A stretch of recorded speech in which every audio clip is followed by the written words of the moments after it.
Hello friends, मेरे Nifty analysis channel में आप लोगों को स्वागत है। आशा करता हूँ पिछला वीडियो आपको प्रॉफिट दिया होगा। पिछला वीडियो मैंने कहा था कि भारतीय एयरटेल आपको खरीदने के लिए, और भारतीय एयरटेल पे भी 530 तक चला गया था। 500 के आसपास, 508 के आसपास मैंने बाई किया था क्लोजिंग बेसिस के आसपास। जब 3 साढ़े 3 के आसपास क्लोजिंग हुआ था, 515-16 तक गया था। फिर भी मेरा जो बाइंग था 508-10 के बीच में ही था, क्योंकि मेरा एवरेज बाइंग था। ठीक है।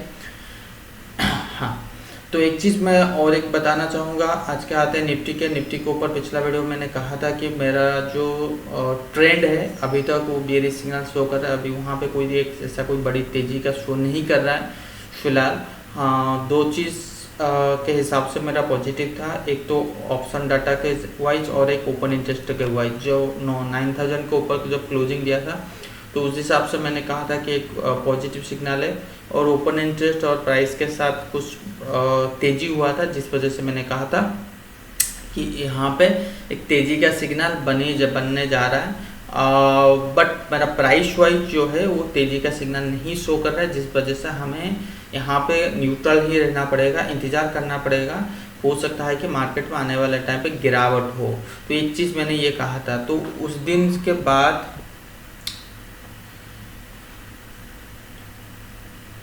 ठीक है। और 9 तारीख को मैंने कहा था 94, यहाँ जहाँ पे क्रॉसर रखा हूँ यहाँ पे कहा था। उसके बाद देखिए मार्केट ने ना ज़्यादा तेज़ी किया ना ज़्यादा मंदी किया। मार्केट 9000 के लेवल के नीचे क्लोजिंग नहीं दे पाया। तो एक यहाँ पे एक चीज़ मैं बोलना चाहूँगा, 9000 के नीचे अगर मार्केट क्लोजिंग देता है, अभी 9000 नीचे ही अगर मैं ऑप्शन डाटा वाइज देखूँ तो 9000 के नीचे है। अगर मैं टेक्निकल वाइज जाऊँ तो 8850 के नीचे या 8800 मान लीजिए, तो इसके नीचे जब जाएगा तो मार्केट में हो सकता है कि बड़ी गिरावट का आए। ठीक है। तो क्योंकि ओवरऑल जो ट्रेंड है वो नेगेटिव है। यहाँ पे मैं आपके सामने जो चार्ट लेके आया हूँ वो 20, 50, 200 डेज का एक्सपोनेंशियल मूविंग एवरेज है। देखिए 20, 50, 200 क्लियरली मेंशन कर रहा है डाउन ट्रेंड, बट हाँ कुछ प्राइस जो है 20 के ऊपर ट्रेड कर रहा है, बट बाकी 50, 200 जो है ओवरऑल अभी भी डाउन ट्रेंड शो कर रहे हैं। ये फ्रेश जो है वो सेलिंग में आए हैं इतने दिनों के बाद। जब इतने बड़े लंबे टाइम फ्रेम में मार्केट चल रहा था, उसके बाद अभी फ्रेश सेलिंग में आया है, तो हो सकता है कि मार्केट एकदम से कभी तेज़ी नहीं दिखाएगा। ये देखिए, हो सकता है कि मार्केट एकदम से तेज़ी नहीं दिखाएगा। हाँ, 10,000 के आसपास काफ़ी बड़ा रेजिस्टेंस है मार्केट में। ये सुनने में आ रहा है मार्केट हो सकता है कि 10,000 से 10,200 के आसपास मार्केट जाए। तो ये भी चीज़ मैंने कहा था कि मार्केट वहाँ पे जाएगा। बट अगर हम लोग ट्रेडिंग कर रहे हैं तो अभी फ़िलहाल हम कुछ भी नहीं करें, बाय नहीं करें, सेल नहीं करें, क्योंकि अभी का जो ट्रेंड ओवरऑल देखिए, ऊपर के लेवल 12,400 के लेवल से मार्केट गिरा था 7,600 या 8,000 मान लो राउंड फिगर क्लोजिंग के बेसिस पे। तो वहाँ तक गिरा था। इतना पॉइंट गिरने के बाद एकदम से तेज़ी, अभी इस टाइप का तेज़ी आता नहीं है, वी शेप रिकवरी आता नहीं है। वी शेप रिकवरी तभी होता है जब आपका सारा मार्केट कंडीशन ठीक है, चाहे इकोनॉमिक ठीक है, सब कुछ ठीक है, बट वहाँ पर अनएक्सपेक्टेड एक फॉल आ गया था, तो वहाँ पर आप वी शेप रिकवरी देख सकते हैं। बट ये वी शेप रिकवरी नहीं हो सकता। हो सकता है कि आपको डबल बॉटम टाइप का आप आने वाले टाइम पे पैटर्न बनने मिले।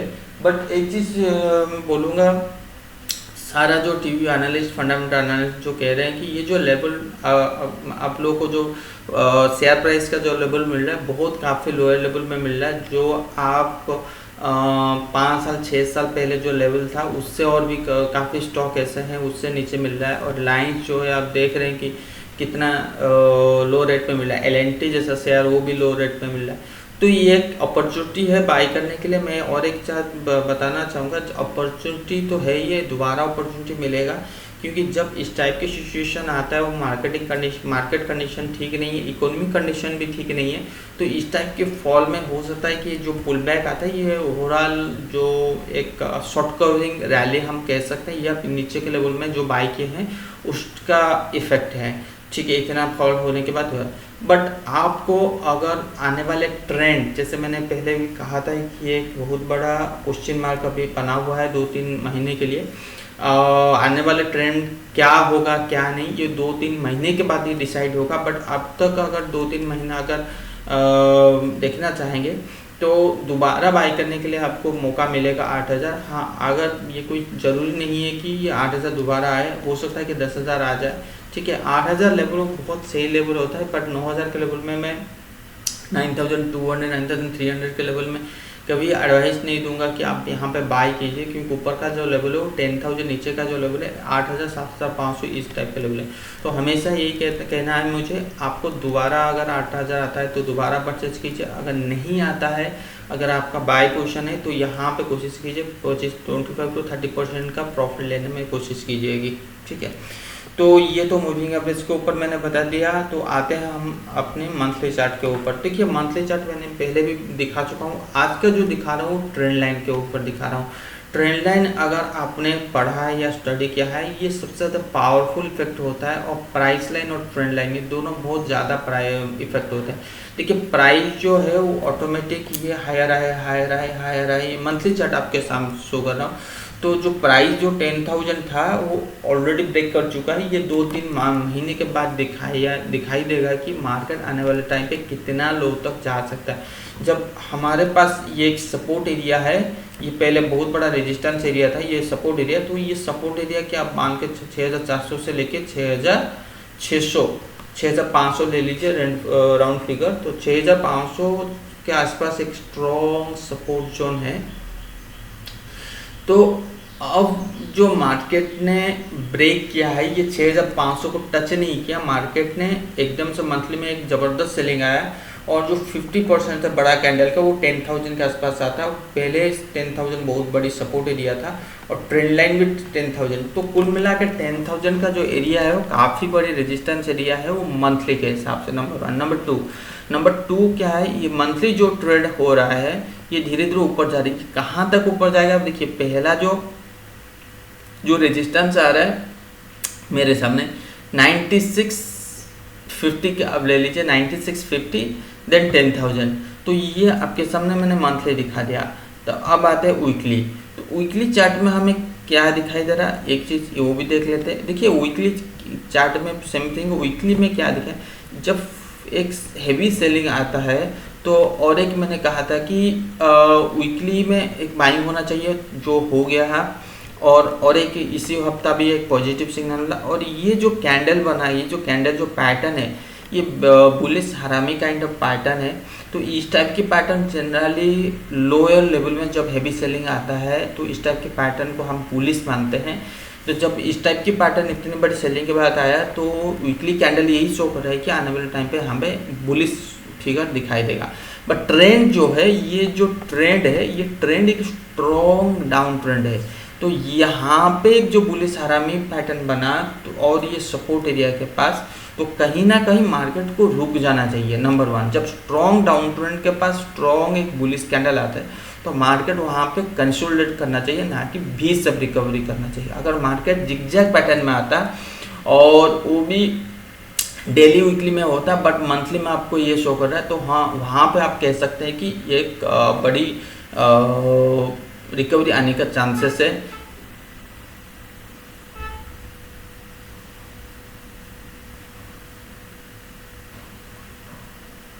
ठीक है, तो एक चीज़ और एक मैं बोलना चाहूँगा, यहाँ पे जो फॉल हुआ था वो एक स्ट्रॉन्ग डाउन ट्रेंड था, और वोलेटाइल इंडेक्स 80 तक पहुँच गया था। अभी भी वो वोलेटाइल इंडेक्स जो है 40-45 तक है। ठीक है, और भी इसके बाद एक कैंडल के बाद ट्रेडिंग किया, ऊपर क्लोजिंग हुआ है, और यहाँ पे जो ये कैंडल बना, ये हैमर कैंडल बनता है। जनरली हैमर कैंडल क्या होता है, रेजिस्टेंस एरिया में बनता है, बट यहाँ पे जो हैमर कैंडल बना, तो ये हैमर कैंडल जनरली कहता है कि यहाँ पे जो शैडो जो नीचे है, तो ये अल्टीमेट एक बुलिश सिग्नल है। तो यहाँ पे वीकली में ऐसा कुछ शो नहीं कर रहा है कि यहाँ पे कैंडल के हिसाब से अगर जाए तो हमें एक बुलिश सिग्नल बन रहा है। अगर ट्रेंड प्लस कैंडल को मिलाए तो कहीं ना कहीं हमें कैंडल यहाँ पे जो बुलिश है वो वहाँ पे रुक जाना चाहिए। तो आते हैं अभी डेली चार्ट में। तो डेली चार्ट में क्या शो कर रहा है, तो डेली चार्ट में अगर हम आएंगे तो ये देखिए, डेली चार्ट में ऑलरेडी मैंने एक राइजिंग वेज पैटर्न बना रखा हूँ पहले से ही, और ये काफ़ी लोग भी बना रखे हैं, आप जानते ही होंगे। तो ये टाइप के पैटर्न जब भी डाउन ट्रेंड में मिलता है तो ये सिग्नल कहता है कि आने वाले टाइम पे हमें गिरावट दिखने मिलेगी, नंबर 1। नंबर 2, एरो मार्क जो है ये यहाँ पे इंडिकेशन कर रहा है, ये हो सकता है कि मार्केट 9500 तक आए, 95 इस लेवल तक, 9560 9550, जब एवीसीयू वेब के हिसाब से 95 9560 तक आ सकता है। और यहाँ पे भी हमें डेली के हिसाब से हैमर कैंडल बना मिला, जो ये राइजिंग वेज के पास। तो कुल मिला के ये कहना चाहूँगा, तो हो सकता है कि ये रेजिस्टेंस एरिया हो सकता है कि 9500 तक भी आ सकता है। जैसे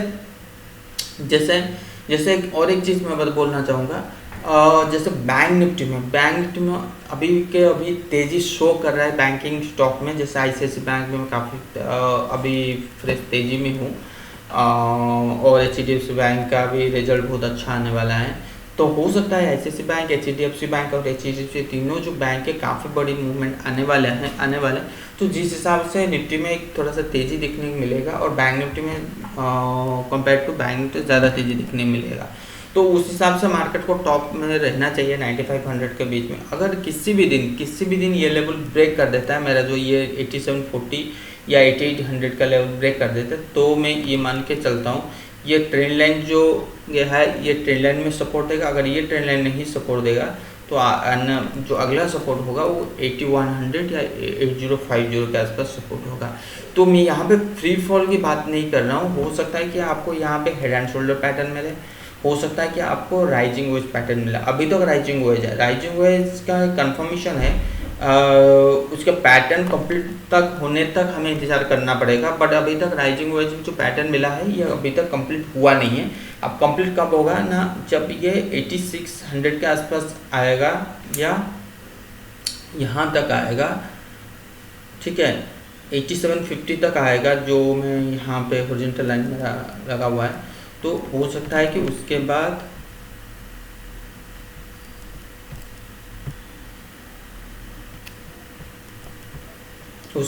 और एक पुल बैक ऊपर की तरफ मिलेगा, उसके बाद फॉल होगा। तो ये जो मेथड है मैं ये आपको बता दिया, क्योंकि डेली में अभी भी मैं बुलिश नहीं हूँ as a pattern wise, as a candlestick wise, as a trend wise. ठीक है, अभी चलते हैं ओपन इंटरेस्ट के ऊपर। देखिए ओपन इंटरेस्ट आप अगर देख रहे हैं तो ये अप्रैल का महीना जो है वो पूरा न्यूट्रल है, इसमें कोई भी तेज़ी नहीं आ रहा है। बट हमारा जो प्राइस लाइन है, जो जनरल बात होता है कि प्राइस अगर अप होता है तो वहाँ पे ओपन इंटरेस्ट अगर बढ़ रहा है तो कहीं ना कहीं हमें एक तेजी सिग्नल मिलता है। ओपन इंटरेस्ट जब गिरता है और प्राइस भी गिरता है तो हमें एक मंदी की सिग्नल मिलता है।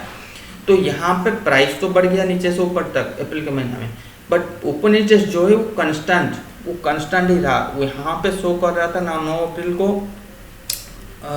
तेजी शुरू हुआ है, बट ये अगर मैं यहाँ पे अप्रैल का महीना पूरा देखूँ, ये हॉरिजॉन्टल लाइन पूरा है, ये इसके ऊपर जा ही नहीं पा रहा है। तो इसका कुल मिला के यही है कि ओपन इंटरेस्ट राइज नहीं हो पा रहा है। तो यहाँ पे कोई एक ज़बरदस्त बुलिश का सिग्नल नहीं बन पा रहा है आज ओपन इंटरेस्ट वाइज। जो ओपन इंटरेस्ट वाइज में पिछला हफ्ता बुलिश था, आज ओपन इंटरेस्ट वाइज मैं बुलिश नहीं हूँ, यहाँ पे न्यूट्रल बन गया हूँ। ठीक है, ज़्यादा पोजीशन बना नहीं है मार्केट में, ये एक ओपन इंटरेस्ट वाइज है। और एक अगर मैं ऑप्शन वाइज आओ, मंथली का जो ऑप्शन है, तो 9000 का लेवल जो है ये देखिए, ये आपका 30 अप्रैल 2020 का ऑप्शन है। तो यहाँ पे जो शो कर रहा है ये 9500 के आसपास 13 लाख ओपन इंटरेस्ट खड़ा है, और 10,000 के आसपास ये दिख रहा है 16 लाख। ठीक है, और कॉल साइड में, पुट साइड में अगर हम जाएं तो 20 लाख के आसपास ओपन इंटरेस्ट खड़ा है। तो कुल यहाँ पे भी शो कर रहा है कि 9000 के नीचे ही इसका जाना थोड़ा सा मुश्किल रहेगा, और उसके बाद 8500 18 लाख। तो हो सकता है कि हम इस महीना 9000 से लेके नीचे ना जाए, इस हफ्ता, सॉरी महीना की बात नहीं कर रहा हूँ, हफ्ते के 9000 के नीचे ना जाए। और अगर भी 9000 के नीचे चला जाता है और 9500 के बीच में रहता है, 9500 पहला रेजिस्टेंस बनेगा। आज प्राइस वाइज में दिखा दिया, बट ऑप्शन डाटा वाइज इतना बड़ा भी रेजिस्टेंस नहीं है जो इसको क्रॉस नहीं कर पाएगा। अगर 1-2 दिन के अंदर मार्केट में कोई भी छोटा मोटा करेक्शन आता है तो हो सकता है कि ज़्यादा ओपन इंटरेस्ट बने, और इसकी डाटा जो स्पेशली बन रहा है वो नेगेटिव डाटा बन रहा है, जो नेगेटिव ऑप्शन चेंज को लेके हम एनालाइज करते हैं या पीसीआर को लेके एनालाइज करते हैं हम डाटा को लेके, तो ये एक नेगेटिव डाटा बन रहा है। तो ये नेगेटिव डाटा इस हफ्ते में ये कह रहा है कि 9000 से लेकर 9005 से कुछ 9500 के बीच बनना है। अगर ये आपको 9500 के आसपास कभी भी दिखता है, 9350 या 9400 के आसपास दिखता है, तो यहाँ पे शॉर्ट की पोजीशन बनना चाहिए और वो 9500 का स्टॉप लॉस लेके टारगेट जो है 9000 के आसपास टारगेट बनना चाहिए। अभी तक तो डाटा ये नेगेटिव शो कर रहा है, बट मैं आपको यही बोलूँगा जब तक यहाँ पे कंफर्मेशन नहीं आता आपको एग्रेसिव शॉर्ट के पोजीशन नहीं बनाना चाहिए, ठीक है। आपको एग्रेसिव शॉर्ट की पोजीशन नहीं बनाना चाहिए। ये जो राइजिंग चैनल है, राइजिंग ओएस के अंदर जो राइजिंग चैनल है, तो ये जो चैनल अपसाइड ये दिखा रहा है 9480 9500, जब ये चैनल को ब्रेक करेगा 8935 तो हो सकता है कि नीचे के लेवल तक आए। अभी तो फिलहाल यही है, ठीक है। निफ्टी के ऊपर, निफ्टी में कोई बड़ी तेजी के फिलहाल अभी नहीं बैठा हूँ, वो अभी जो बैठा हूँ 9500 मैक्सिमम तक बैठा हूँ। उसके 9500 को ब्रेक करता है तो 10,000 के आसपास में सोचूंगा। अभी फ़िलहाल तो कोई बड़ा तेज़ी के भाव नहीं कर रहा हूँ। मैं बार बार भी कह रहा हूँ, हो सकता है कि मार्केट को और एक गिरावट हम दिखाई दे, तो उस हिसाब से बैंक निफ्टी के हिसाब से उस हिसाब से आप बैंक निफ्टी को भी एनालाइज कर लेंगे, क्योंकि बैंक जब निफ्टी तेज़ी के मोड में है तो हो सकता है कि बैंक निफ्टी हमें और एक तेज़ी के मूड दिखा दे। देखिए bank Nifty already triangle pattern जो ब्रेक कर चुका है, तो हो सकता है कि बैंक निफ्टी आपको 22,500 तक आ सकता है, क्योंकि आईसीआईसीआई बैंक और एचडीएफसी बैंक काफ़ी तेज़ी शो कर रहे हैं। एचडीएफसी भी, तीनों बैंक जो बड़े मार्केट वाइज मार्केट कैपिटलाइजेशन जो है, तो उस हिसाब से बैंक निफ्टी कह रहा है कि मैं और थोड़ा सा ऊपर आऊँगा, तो यही है। और दूसरा चीज़ और एक मैं बोलना चाहूँगा, एक मिनट हम रेशियो एनालाइज भी कर लेते हैं जो स्प्रेड एनालाइज। तो बैंक निफ्टी और निफ्टी का व्यू जो क्या शो कर रहा है, हाँ यहाँ पे अगर बैंक निफ्टी प्लस करके माइनस निफ्टी को माइनस, अगर हेजिंग वाइज आप करना चाहेंगे तो बैंक निफ्टी प्लस और निफ्टी को माइनस भी कर सकते हैं, बहुत अच्छा प्रॉफिट मिलेगा। बैंक निफ्टी प्लस और निफ्टी को माइनस करेंगे तो प्रॉफिट बहुत अच्छा मिलेगा। हमेशा कोशिश कीजिए कि हेजिंग वाइज काम करने के लिए, क्योंकि हेजिंग वाइज जब काम करते हैं तो वहाँ पे प्रॉफिट का जो सिनारिया होता है वो थोड़ा सा कम हो जाता है, बट रिस्क जो है बहुत आपको फेवरेबल देता है और मैक्सिमम टाइम आपको विनिंग चांसेस होने के चांसेस मिलता है। अगर विदाउट हेजिंग आप काम करते हैं, मार्केट जिस हिसाब से रिएक्ट करता है, तो अगर विदाउट हेजिंग काम करेंगे हो सकता है 1-2 दिन के अंदर मार्केट में आपका पोर्टफोलियो खाली हो जाए। चाहे आपका अगर उस हिसाब से अगर रिस्क रिवार्ड रेशियो ठीक नहीं बैठा तो पोर्टफोलियो खाली होने का चांसेस ज़्यादा बन जाता है। हाँ ठीक है, तो निफ्टी भी माइनस और बैंक निफ्टी प्लस वही है कि स्प्रेड के हिसाब से आप ले सकते हैं। और दूसरी चीज़ यहाँ पे बोलना चाहूँगा, यूएस मार्केट डाउ जोन्स में काफ़ी बड़ी हम लोग तेज़ी देख चुके हैं। यूएसडी आईएनआर में कोई फ्रेश सेलिंग नहीं देख पा रहा हूँ। यहाँ पे यूएसडी आईएनआर में अगर ये इस लेवल तक ब्रेक करता है, 7650 का लेवल को ब्रेक करता है, तो एक अच्छा खासा बड़ा तेज़ी के मुझे मिलेगा, ठीक है। हाँ अच्छा खासा तेज़ी मिलेगा। अगर ये ब्रेकडाउन होता है तो अच्छा खासा गिरावट की भी चांसेस बनी रहेगी। तो अभी तो फ़िलहाल यही है। और निफ्टी के ऊपर दोबारा आऊँगा। और एक चीज़ बोलना मैं भूल गया था, अभी तुरंत याद आ गया, तो उसको भी जान लेना आपके लिए भी सही रहेगा। ये देखिए बोलाइंगर बैंड को मैंने यहाँ पे एक्टिव किया, तो बोलाइंगर बैंड क्या कह रहा है, जो स्ट्रॉन्ग डाउन ट्रेंड था, जनरली क्या होता है कि बोलाइंगर बैंड जो 20 डे मूविंग एवरेज है वो वहाँ पे रेजिस्टेंस लेता है, तो यहाँ पे मूविंग एवरेज को ऊपर गया और ये अपर बैंड जो है, देखिए यहाँ पे क्रसर का जो बोलाइंगर बैंड का अपर जो एरिया है वो 9430 शो कर रहा है। यहाँ ये जो 9430 शो कर रहा है और ये 9430 के आसपास ये हैमर कैंडल मिला, जो रेजिस्टेंस एरिया है वो वहाँ पे मिला। और नीचे का जो शो कर रहा है ये 7700 और प्राइस जो है जनरली हमें 8050, तो वही है कि नीचे का जो लेवल है हमें 8000 अगर 8100 लेके चलें और ऊपर का जो लेवल है वो 9500 लेके, तो 1500 पॉइंट का 1500 पॉइंट के अंदर हम निफ्टी का मूवमेंट भी देख सकते हैं, क्योंकि वोलेटिलिटी इंडेक्स जब 40-45% होता है तो जनरली हमें 3 से 4% का ऊपर नीचे होने का भी स्वाभाविक बनता है, उसमें 2-3% का भी ऊपर नीचे होने का स्वाभाविक बनता है। तो आशा करता हूँ ये आपको वीडियो पसंद आया होगा। अगर पसंद आया तो ज़रूर लाइक की बटन दबाइए और सब्सक्राइब कीजिए, अपने दोस्त लोग के साथ शेयर कीजिए।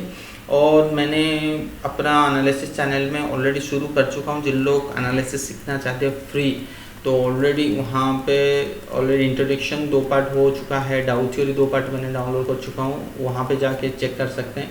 ये पूरा नीट एंड क्लीन एनालिसिस है। एनालिसिस का मतलब ये नहीं होता मैं आपको इंडिकेटर के बारे में बता दूँ वहाँ पे आप करोड़पति। देखिए कोई ऐसा कोई भी नहीं बना, जिन लोग आपको दिखा रहे हैं वो सब कुछ बेवकूफ़ बना रहे हैं। एनालिसिस का मतलब होता है trend line, price chart, trend, volume, open interest, data, ये सारा चीज़, पैटर्न, उसके बाद इंडिकेटर्स वगैरह आप ले लीजिए, मूविंग एवरेज, बोलेंगे बैंड, और ये आपका क्या कहते हैं फिबोनाची, RSI, MACD, ये सब कुछ मिला के फिर आप जो इंडिकेटर में मास्टर करेंगे तो उस 1-2 इंडिकेटर यूज़ कीजिए। बाकी जो ट्रेंड लाइन, पैटर्न, फिबोनाची तो रहेगा ही रहेगा, मूविंग एवरेज ये तो रहेगा रहेगा।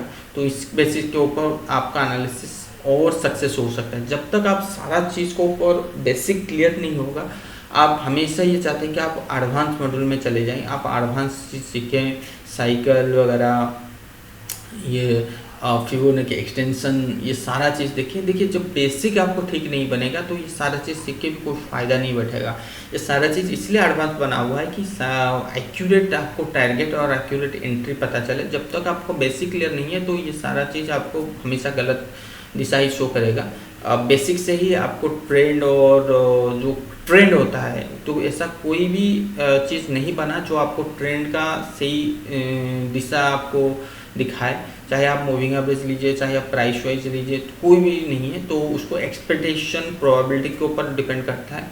तो जब तक आप ट्रेंड नहीं पकड़ पाओगे तब तक आप एडवांस चीज़ यूज़ करोगे, हमेशा गलत ही रहोगे। कोई 1-1 मिनट, 2-2 मिनट, 5 मिनट, मैं एक चीज़ बोलना चाहूँगा, 1-1 मिनट और 2-2 मिनट में ट्रेड करके कोई फ़ायदा नहीं है 10-15 रुपए के लिए, क्योंकि मार्केट जब 2-3% का ऊपर नीचे होता है तो यहाँ पे निफ्टी में आप 20 पॉइंट 30 पॉइंट के लिए खेल रहे हो, क्योंकि और जाते जब जाएगा तो एकदम से 100 पॉइंट चला जाएगा, तो उसमें आपका नुकसान होगा। तो हमेशा कोशिश करता हूँ कि आपको एक फ्री, जो लोग अफोर्डेबल नहीं कर पाते या जो लोग सीखना चाहते हैं तो वो मेरा वीडियो आराम से बैठ के देख सकते हैं। हाँ, ये कुछ महीना चलेगा, 1 महीना 2 महीना के आसपास जाएगा, तो देखिए उसको सीखिए, एकदम से एनालिसिस उसको यूटिलाइज कीजिए। आप मास्टर होते होते फिर 1 साल लग जाएगा, उसके बाद डिसीजन लीजिए, एडवांस तरफ जाइए। तो आज के लिए बस इतना ही, नमस्कार।